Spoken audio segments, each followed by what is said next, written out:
ഞങ്ങൾക്ക് 100% ഇവിടെ വിജയമാണ്. ആ വിജയത്തിനാവശ്യമായി ഞങ്ങളുടെ സംഘടനാ സംവിധാനം വളരെ കൃത്യമായ രീതിയിൽ അതിനാവശ്യമായ പ്രവർത്തന പദ്ധതികൾ ഈ ചേലക്കര മണ്ഡലത്തിൽ നടപ്പിലാക്കിയിട്ടുണ്ട്.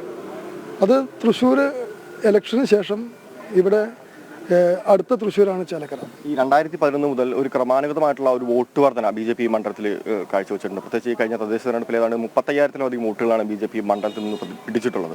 അത് തന്നെയാണോ പ്രതീക്ഷ? BJPയെ സംബന്ധിച്ചിടത്തോളം വോട്ട് വർദ്ധിപ്പിക്കലല്ല ലക്ഷ്യം. BJP ഇവിടെ ജയിക്കാൻ ആവശ്യമായിട്ടുള്ള തരത്തിലാണ് ഇവിടെ പ്രവർത്തിച്ചിട്ടുള്ളത്. അതുകൊണ്ട് ഞങ്ങൾക്ക് ഞങ്ങളുടെ ആത്മവിശ്വാസത്തോടെ പറയാൻ പറ്റും, ഇവിടെ ഈ 23-ാം തീയതി ചേലക്കര BJPക്കൊപ്പമായിരിക്കും. ഈ കഴിഞ്ഞ കുറച്ച് മാസങ്ങളായി നിരവധി ആളുകളാണ് വിവിധ പാർട്ടികളിൽ നിന്ന് BJPയിലേക്ക് എത്തിയിട്ടുള്ളത്. അത് ഒരു അനുകൂല ഘടകമായിട്ട് തന്നെയല്ലേ പാർട്ടി എടുക്കുന്നത്? ആ തലത്തിൽ തൃശ്ശൂരിലെ ഒരു അട്ടിമറി ആവർത്തിക്കാമെന്നുള്ള ഒരു പ്രതീക്ഷയിലാണോ? ഇവിടെ ഈ അടുത്ത ഇലക്ഷൻ നിശ്ചയിച്ചതിന് ശേഷം തന്നെ ഏറെക്കുറെ 600ഓളം കുടുംബങ്ങൾ BJPയോടൊപ്പം ചേർന്ന് പ്രവർത്തിക്കാൻ തയ്യാറായിട്ടുണ്ട്.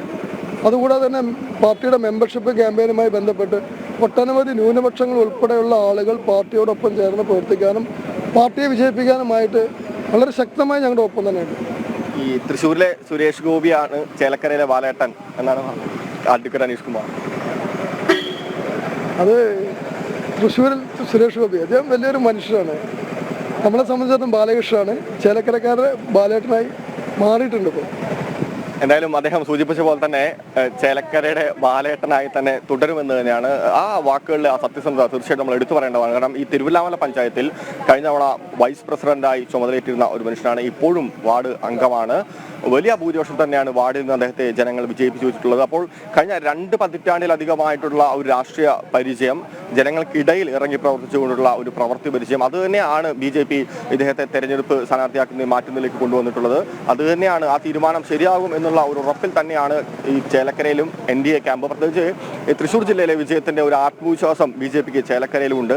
അട്ടിമറി ചേലക്കരയിലും ആവർത്തിക്കാമെന്നുള്ള ഒരു പ്രതീക്ഷയിൽ തന്നെയാണുള്ളത്. ഞാൻ നേരത്തെ സൂചിപ്പിച്ച പോലെ തന്നെ ഈ ഓരോ തെരഞ്ഞെടുപ്പ് കഴിയുന്തോറും ഈ വോട്ട് വർധനവ് കാര്യമായിട്ട് തന്നെ BJPയോട് കാണിക്കുന്നുണ്ട്. പ്രത്യേകിച്ച് 35,000 വോട്ടുകളാണ് കഴിഞ്ഞ തദ്ദേശ തെരഞ്ഞെടുപ്പിൽ BJPക്ക് ഇവിടെ നിന്ന് ലഭിച്ചത്. 10,143 പുതിയ വോട്ടുകളാണ് പുതിയ വോട്ടർമാരായി ഈ മണ്ഡലത്തിലുള്ളത്. അതിൽ ഭൂരിഭാഗം വോട്ടുകളും BJP ആണ് ചേർത്തതെന്നാണ് BJP പറയുന്നത്. അപ്പോൾ ആ വോട്ടുകളിൽ BJP പ്രതീക്ഷ വെക്കുന്നുണ്ട്. മാത്രമല്ല 1000-ഓളം ആളുകളാണ് വിവിധ പാർട്ടികളിൽ നിന്ന് ഏതാണ്ട് കഴിഞ്ഞ 6 മാസത്തിനിടയ്ക്ക് ചേലക്കര മണ്ഡലത്തിൽ മാത്രം എത്തിയത്. ഈ തെരഞ്ഞെടുപ്പ് ആരംഭിച്ചിട്ടടക്കം ഏതാണ്ട് 100-ലധികം കുടുംബങ്ങൾ BJPയിലേക്ക് വിവിധ പാർട്ടികളിൽ നിന്ന് വരുന്ന ഒരു കാഴ്ച നമ്മൾ കണ്ടതാണ് ചേലക്കരയിൽ. അപ്പോൾ ആ തലത്തിലേക്ക് കൃത്യമായിട്ടുള്ള സ്ക്വാഡ് വർക്കുകൾ ഗുണം ചെയ്യും, അത് പ്രവർത്തി ചെയ്യും. മാത്രമല്ല ഈ സംവരണ മണ്ഡലമാണെങ്കിൽ കൂടി സംവരണ വിഭാഗങ്ങളുടെ അവസ്ഥ വളരെ പരിതാപകരമായിട്ടുള്ള ഒരു മണ്ഡലമാണ്. പ്രത്യേകിച്ച് പ്രാഥമികമായിട്ടുള്ള ആവശ്യങ്ങൾ നടപ്പിലാക്കാൻ പോലും സാധിക്കാത്തതിലുള്ള വലിയൊരു പ്രതിഷേധം അത്തരം വിഭാഗങ്ങൾക്കിടയിലുണ്ട്.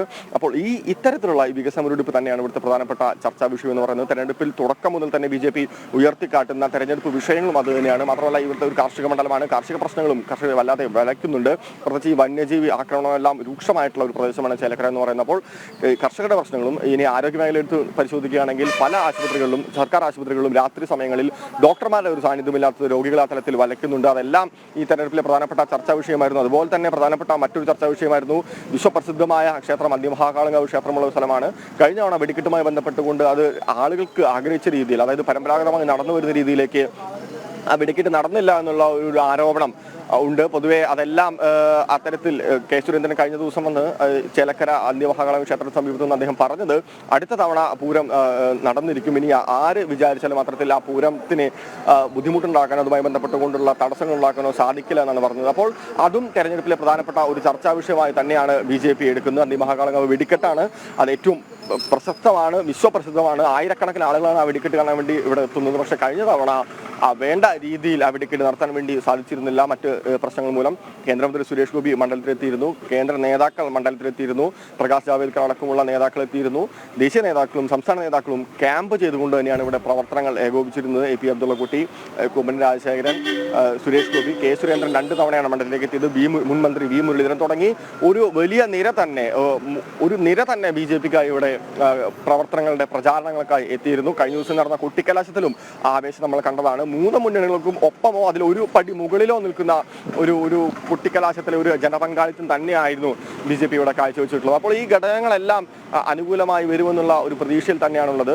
കഴിഞ്ഞ ദിവസം അഡ്വക്കേറ്റ് KK അനീഷ്കുമാർ പറഞ്ഞ പ്രധാനപ്പെട്ട ഒരു കാര്യം, സുനാമി വന്നാലും ഒലിച്ചു പോകാത്ത 35,000-ഓളം വോട്ടുകൾ ചേലക്കരയിൽ BJPക്ക് ഉണ്ടെന്നാണ്. അതായത് ഏത് തരത്തിലേക്ക് വന്ന് സംഭവിച്ചു കഴിഞ്ഞാലും അടിസ്ഥാന വോട്ടുകൾ, പാർട്ടിയുടെ കേഡർ വോട്ടുകളായിട്ട് ഏതാണ്ട് 30,000 വോട്ടുകളിലേക്ക് ഉയർത്താൻ വേണ്ടി BJP സാധിച്ചിട്ടുണ്ട്. അതിന് മുകളിലാണ് ഇത്തവണ വോട്ട് പിടിക്കുന്നത്. അതായത് ഈ നേരത്തെ സൂചിപ്പിച്ച പോലെ തന്നെ വിവിധ പാർട്ടികളിൽ നിന്ന് BJPയിൽ എത്തിയിട്ടുള്ള ആളുകൾ, പുതിയ വോട്ടർമാർ, സ്ത്രീ വോട്ടർമാരുടെ ഒരു അധിക സാന്നിധ്യം, ഈ വോട്ടുകളിലെല്ലാമാണ് BJPയുടെ പൊതുവെയുള്ള കണ്ണ്. പ്രത്യേകിച്ച് ന്യൂനപക്ഷ വിഭാഗങ്ങളിൽ നിന്നും കാര്യമായിട്ടുള്ള ഒരു ഒഴുക്ക് BJPയിലേക്ക് ചേലക്കരയിലുണ്ട്. വിവിധ കുടുംബങ്ങൾ അത്തരത്തിൽ BJPയിൽ വന്നിട്ടുള്ള ഒരു കാഴ്ച നമ്മൾ കണ്ടതാണ്, അതും നമ്മൾ റിപ്പോർട്ട് ചെയ്തതാണ് പലതും.